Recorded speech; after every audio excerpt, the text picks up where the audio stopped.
From the opinion pages of the Wall Street Journal, this is Free Expression with Gerry Baker.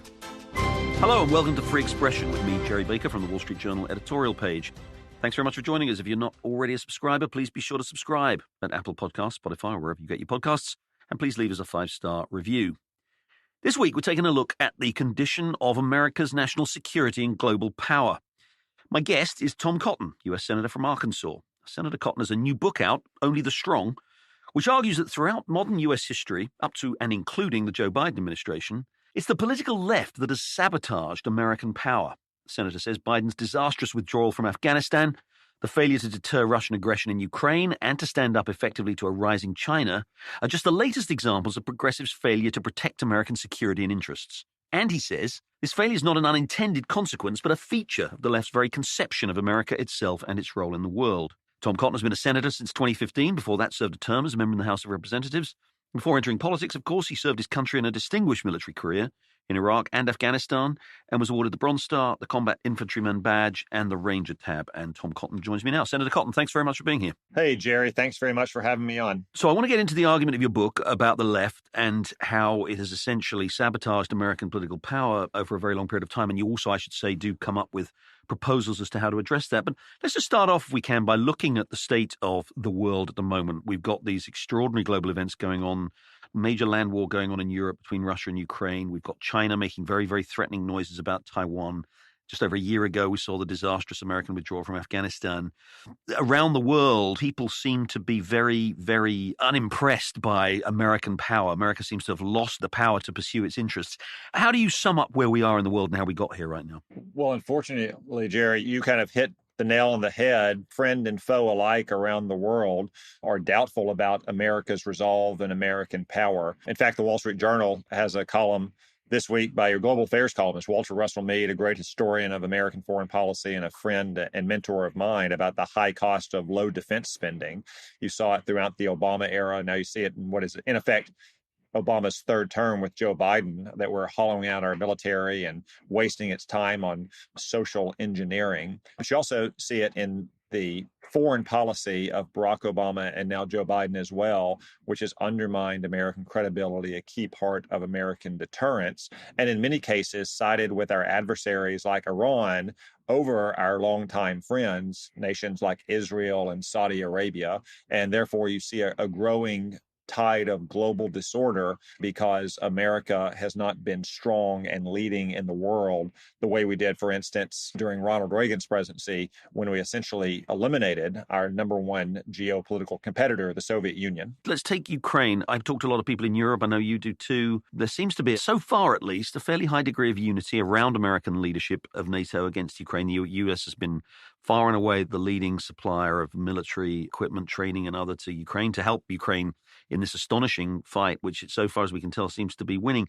How do you fault the Biden administration for its handling of Russia here? Well, if I could borrow from Winston Churchill, as I often do in Only the Strong, he was asked what he would call World War II, and he said, very easy, the unnecessary war. Likewise, I would call Russia's war in Ukraine the unnecessary war. Whatever the administration is doing now, there's no question that Joe Biden's concessions towards Russia and his weakness in Afghanistan last year enticed or tempted Vladimir Putin to go for the jugular in Ukraine to accomplish what he's always wanted, which is reassembling the greater Russian empire. Furthermore, once the war seemed inevitable in December and January and February, President Biden kept projecting what we weren't going to do. He kept saying that we weren't going to provide this weapon or that weapon because he worried that it might be dangerously escalatory. These are not the ways to show resolve, not the ways to succeed in a contest of wills with an aggressive dictator like Vladimir Putin. What we should do is allow Ukraine to continue to show the bravery and skill it has shown on the battlefield by getting them the weapons that they need in a timely fashion so they can win their own war with the simple objective of getting Russian soldiers off of Ukrainian soil. I must ask you about President Trump in this context, though. And President Trump was no particular friend of Zelensky, in fact, famously got himself impeached, rightly or wrongly, over an attempt to kind of twist Zelensky's arm.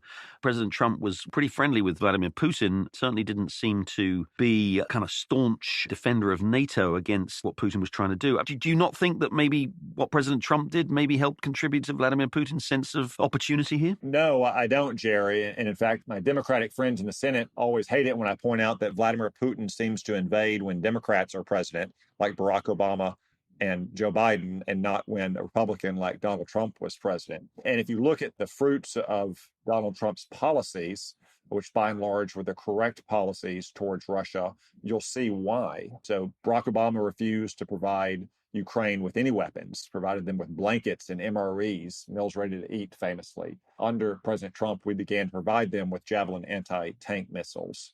President Trump refused to give Russia the no strings attached extension of our main nuclear arms control treaty, a badly one-sided treaty that favors Russia. Joe Biden did that in his earliest days in office. Again, a complete concession with no strings attached.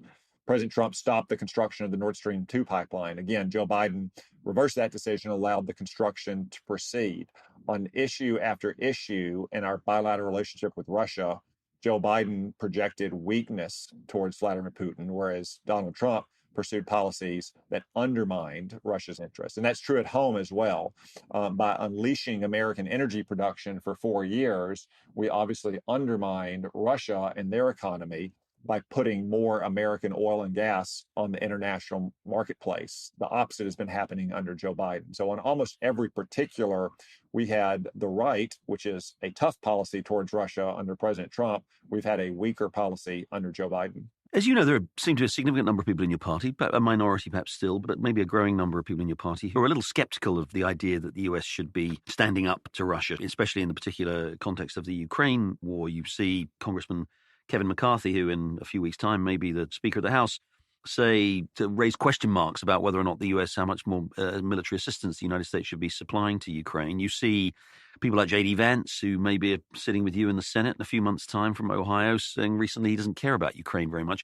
There does seem to be a growing voice in the Republican Party that is skeptical about the US fighting, even helping other countries fight these wars a long way away from home when there are big pressing issues to deal with at home. What do you say to those Republicans in your own party who seem to be opposing this strategic approach that you favor? One thing I would say is that what most Americans recognize is that a war of aggression across international borders, like Vladimir Putin launched against Ukraine earlier this year, or say Saddam Hussein launched against Kuwait in 1990, is inherently more dangerous to America's interest and undermines our interest around the world than a civil war does, which is where we're often called upon to intervene.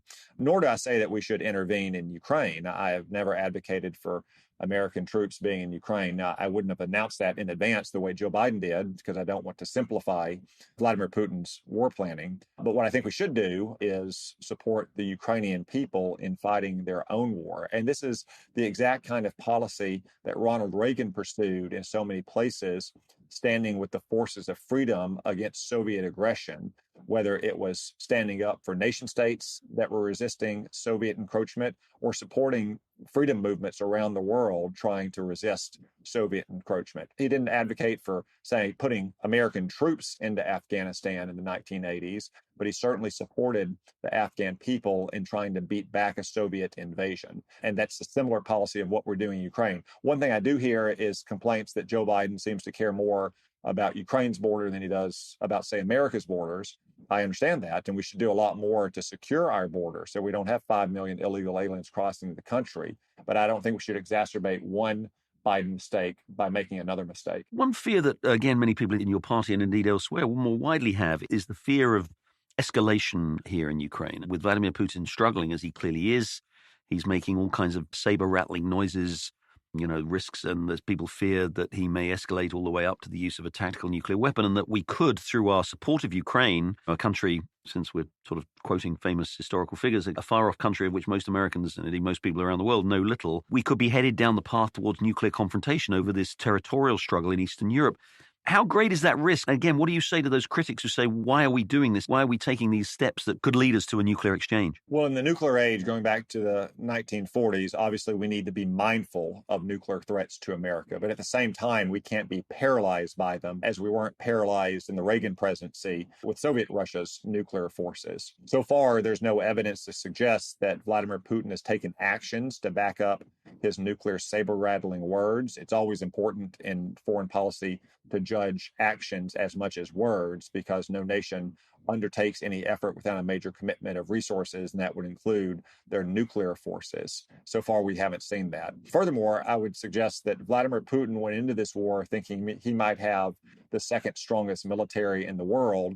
After 8 months, I think he's fighting very hard just to prove he has the second best military in Ukraine.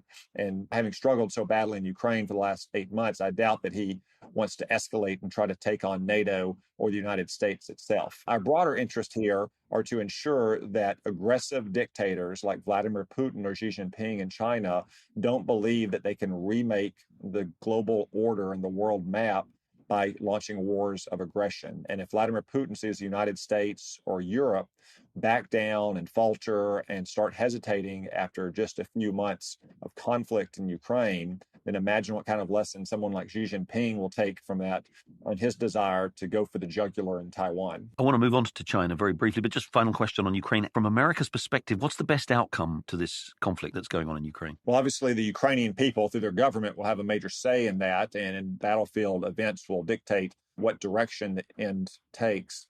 But ultimately, the way to have a favorable outcome in Ukraine is not to cede more ground to Russia or to get caught on the back foot. It's to make sure that the Ukrainian army has the weapons that it needs to stay on the front foot and to have leverage going into any kind of negotiated peace settlements if that's the way the war ends. We're going to take a short break there, but when we come back, we'll have more with Senator Tom Cotton on his new book on how the left has undermined American power. We'll also talk about how domestic politics play into the way in which America can project its own role in the world. Stay with us.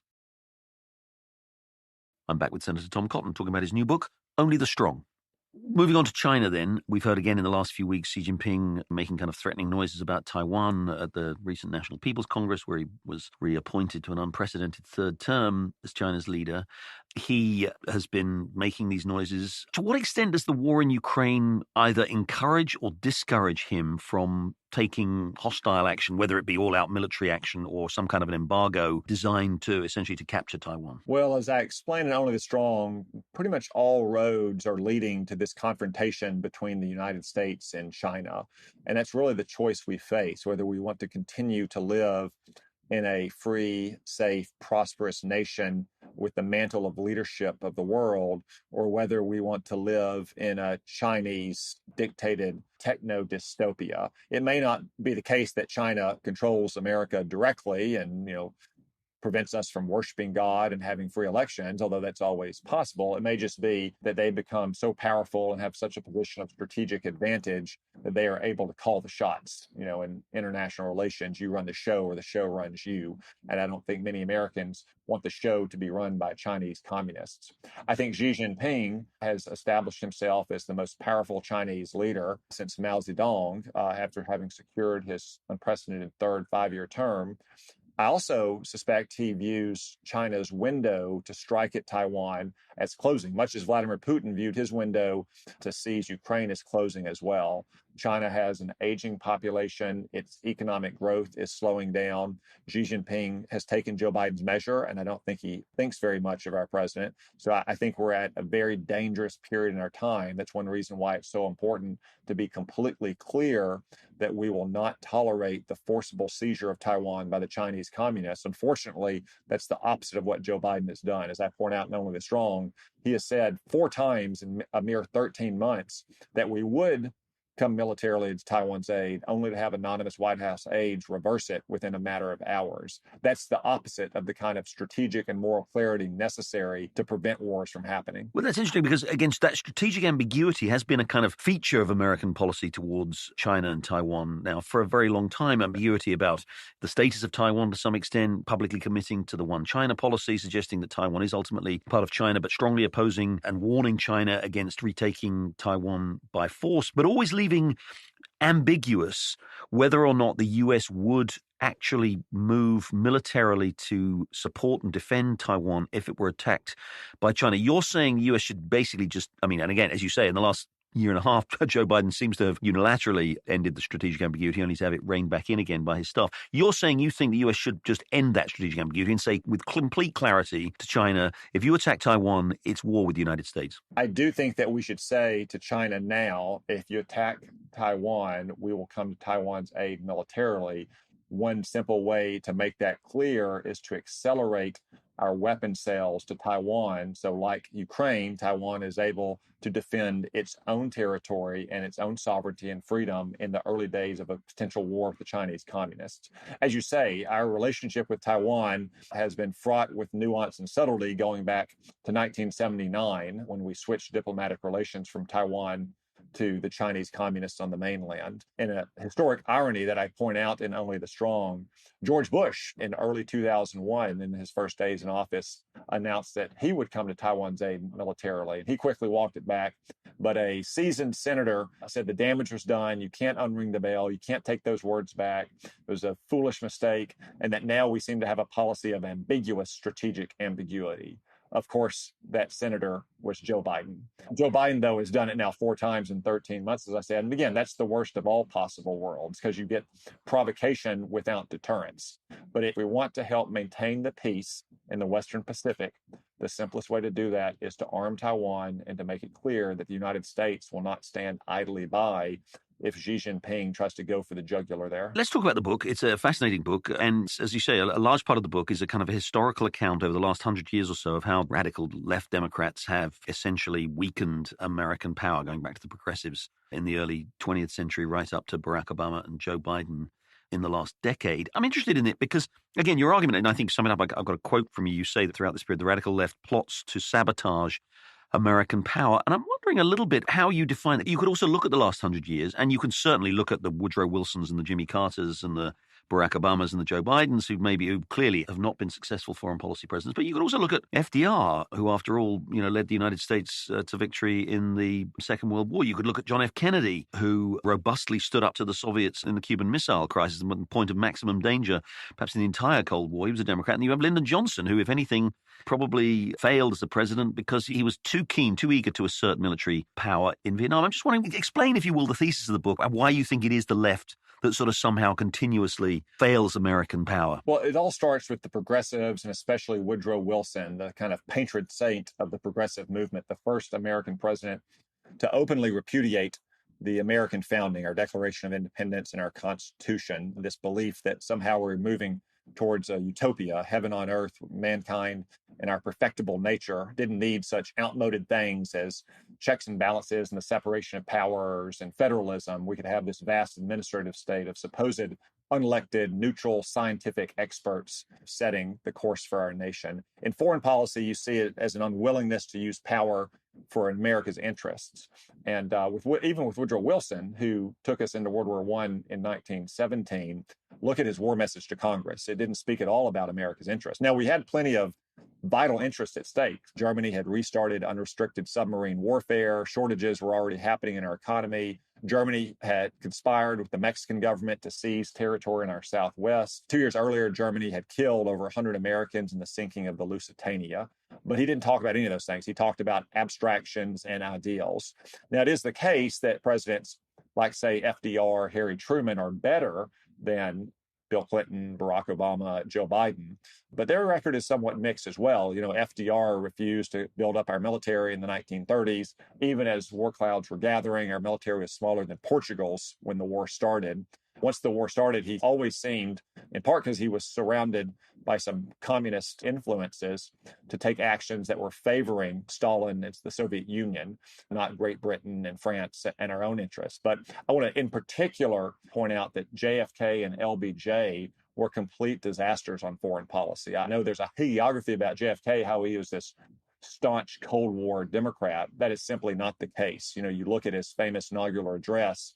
He didn't just say that we would bear any burden and pay any price. He also specifically singled out standing for freedom in Latin America, yet within just months of taking office, he led us into the Bay of Pigs, which was a complete fiasco, which helped cement Castro in power and diminish American power. Just a few months after that, you had the notorious Vienna summit, where Khrushchev browbeat Kennedy by his own admission. The Berlin Wall went up. Kennedy stood idly by. Laotian and Vietnamese communists seized critical territory in Laos that allowed them to build the Ho Chi Minh Trail. And then Kennedy said that we're going to have to make our stand in Vietnam. And you even mentioned the Cuban Missile Crisis, which I think is very well taken as a point of comparison today, because we hear it in the news a lot about Ukraine. The Cuban Missile Crisis was a strategic defeat of the First Order. Khrushchev and the Soviets put missiles in Cuba. They had not had missiles there before. The upshot of those days in October of 1962 is that Soviet Russia and Cuba just went back to the status quo ante. No Russian nuclear missiles in Cuba. But what happened to America?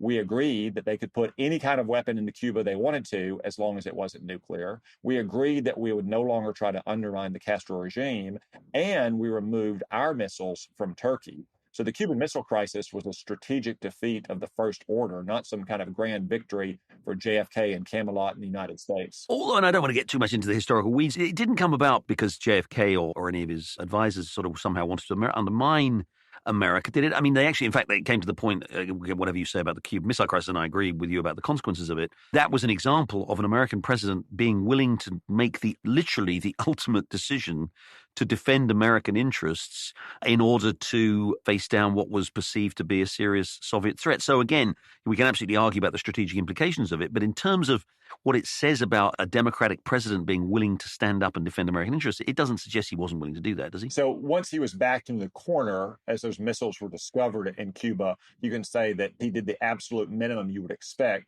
My main point, and I outlined it on The Strong, is that we should have never gotten to that point, just like we should have never gotten to war in Ukraine. And one common theme you see with Democrats is that although they are almost genetically weak, they grant concessions, they appease our adversaries, they recognize that that is electorally dangerous as well. So there's this syndrome when Democrats act tough, yet their heart's not really in it, that they use big words in the campaign like JFK did about Cuba or Barack Obama did about Afghanistan, but when they get in office, they're not willing to follow through on those commitments, or they get us into wars and they're unwilling to allow our military to fight and win those wars in the ways that are necessary. You mentioned LBJ. LBJ did escalate a lot in Vietnam, but he still kept at least one hand tied behind the military's back. It was only when Nixon came into office that we started bombing the hell out of Hanoi and mining the Haiphong harbor and essentially beat the North Vietnamese back. So you do see the syndrome where Democrats know that it's electorally dangerous to be weak. As Bill Clinton used to say,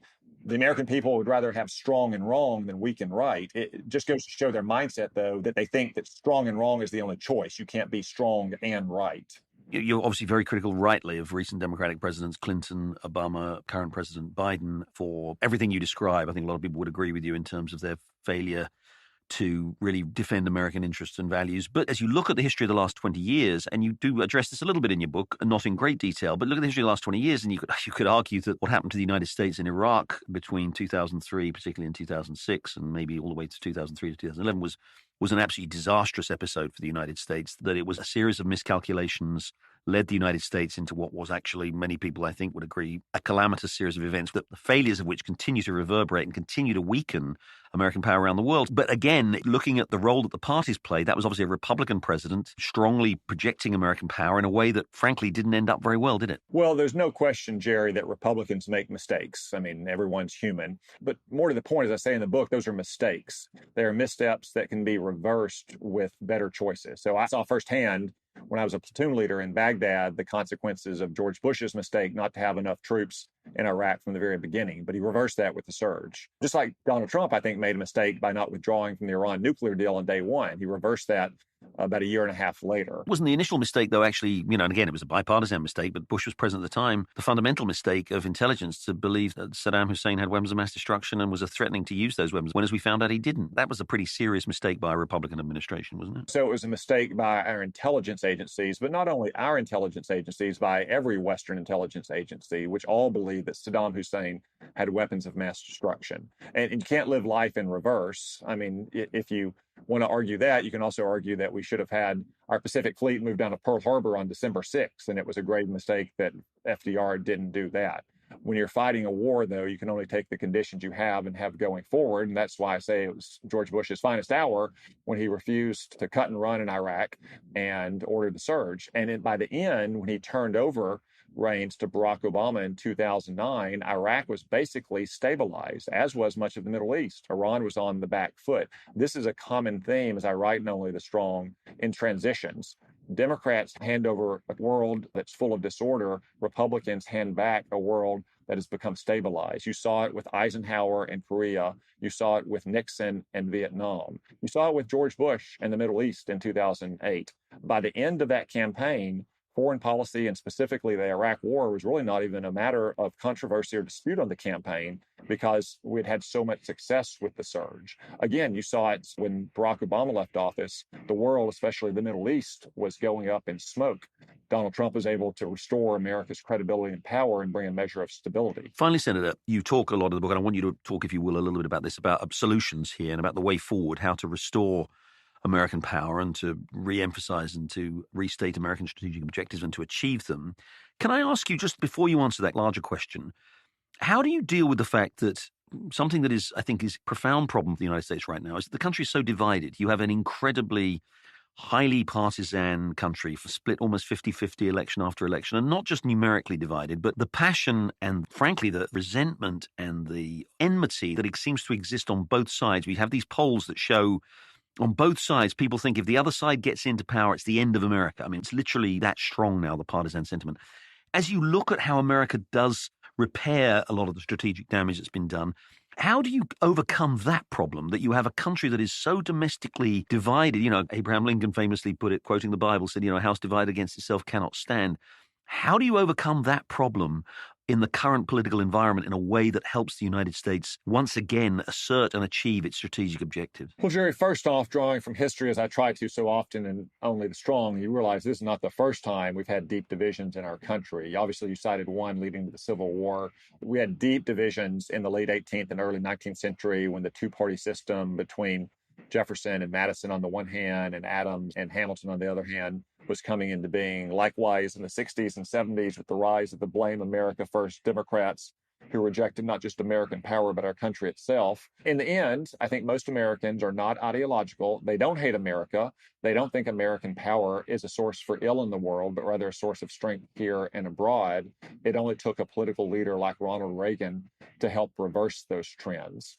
Now, more broadly, I would say that one reason why we have a federal system is not only to provide one of those checks and balances on the people who govern our nation and govern our states, because our founding fathers, as I write in Only the Strong, understand that you cannot provide power to the people who wield it without those checks, that man is a fallen creature and that it needs those controls, unlike the progressives who think we can achieve some kind of utopia on earth. But it was also the only way to effectively govern a large continental nation. Of course, our nation has only gotten larger now. People of California choose a very different style of government than I would choose and most Arkansans would choose. That's their prerogative. But what they don't have is the right to impose those choices on other states, try to dictate choices for people in Arkansas or in Maine or in Minnesota or so forth. So federalism is not just a way to control power, it's also a way to account for those divisions, different circumstances and viewpoints about economics and culture and social policies. And I think we'd do much better off if we tried to settle fewer of these questions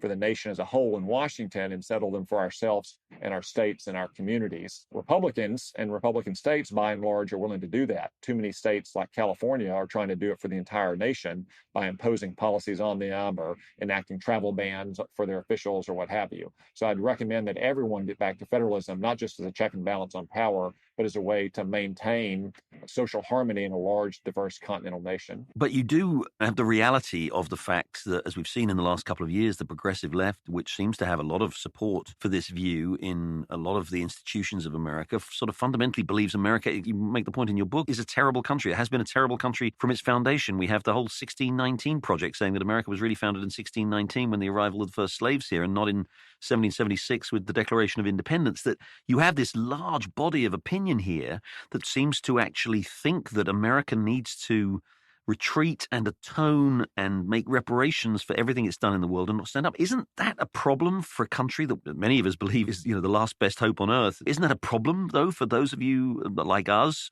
who want to reassert American power and American supremacy in the world, when you have so many people here, it seems, who literally think America is the worst country in the history of the world? Jerry, borrowing from Jean Kirkpatrick, Ronald Reagan's great United Nations ambassador, herself a fellow Democrat, first coined the term the Blame America First Democrats, I'd say, and only the strong. You have their children and grandchildren today on things like the 1619 Project, or Barack Obama projecting that view and trying to atone for our supposed sins with Iran and with Cuba. Joe Biden kind of being his understudy, but being staffed and oftentimes directed by Obama's very ideological aides.